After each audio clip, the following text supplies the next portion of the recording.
Okay, let's see how that dirty socialist is doing. Wait, people actually like this guy?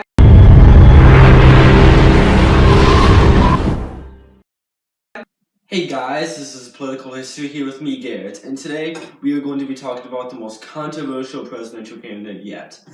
Donald Trump. I mean Bernie Sanders. Bernie Sanders. I know you guys would rather see me cover Donald Trump, but fuck you, we're covering Bernie Sanders. And besides, they're basically the same people anyway. They're both crazy people running for president.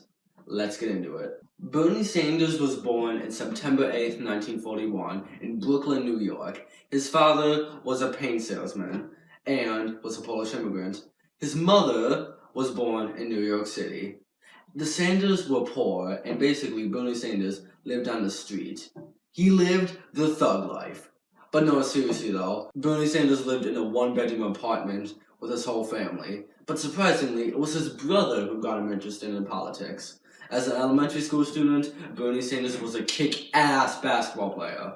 And in high school, Bernie Sanders was the coach of the track team, which I happen to like, because I just happen to be in track too.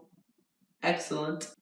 After high school, Bernie Sanders went to the University of Brooklyn, only to move to the University of Chicago, the place where Barack Obama would be teaching just 10 years later. Interesting. While there, Bernie Sanders got active in the civil rights movement and got arrested for leading protests against segregated housing. Bernie Sanders also got involved in the 1963 March on Washington. You know, the one with Martin Luther King Jr. and his famous I Have a Dream speech. You should know this. Seriously guys, like what the fuck? Oh, I'm sorry. In the 1970s, this is where Bernie's political career really started, but not very well. He ran and lost for 2 races for governor and 2 races for senator, and where else but Vermont. He then served for the nonprofit American People's Historical Society, where he made a 30-minute long documentary about presidential candidate Eugene V. Debs, who was a socialist. Where Bernie Sanders' political career really started, however, was in 1981, where he ran and won for mayor of Burlington, Vermont, becoming the only independent mayor in America at the time. He had many accomplishments in his 8 years in office, but one of them was the establishment of the first municipal housing land trust, which is basically a development plan for affordable housing. He also balanced the budget of the city. Bernie even let people call him up in the middle of the night just to talk to him.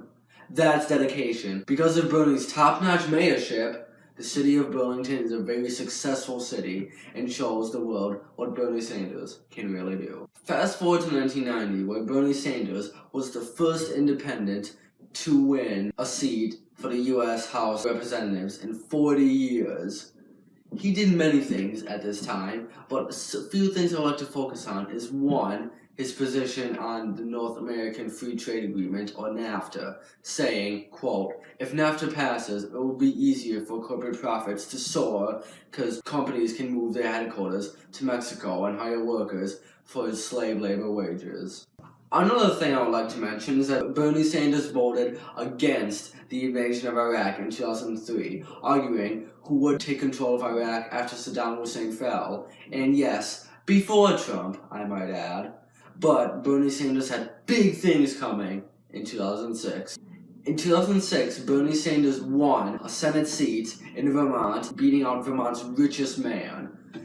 Just to show you how dedicated Bernie Sanders was at his job, Bernie Sanders once gave an 8.5-hour-long speech arguing against the Bush-era tax cuts. That's dedication again. Bernie Sanders has and still is one of the most widely spoken senators on many issues. Issues I will cover in Presidential Sanders? Sanders' presidential platform prioritizes many issues, including 1, he wants free public tuition for every college and university.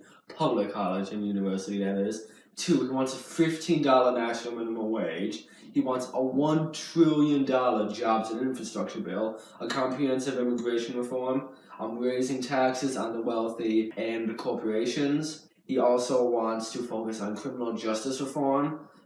He also wants a single-payer healthcare system. And most importantly, he wants to minimize the influence money has on elections by making all elections publicly funded.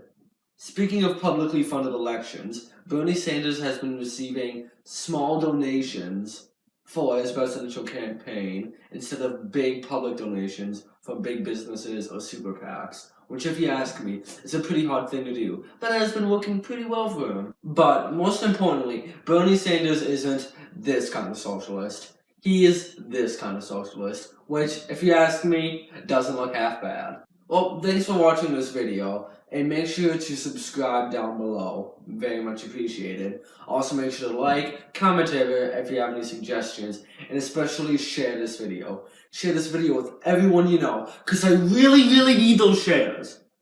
I also have a Twitter and I have a Periscope you can follow me on. Links in the description. And hopefully I'll be using the Periscope a lot more often. And next video will be about my opinion on Bernie Sanders. So that should be fun. See you later, guys.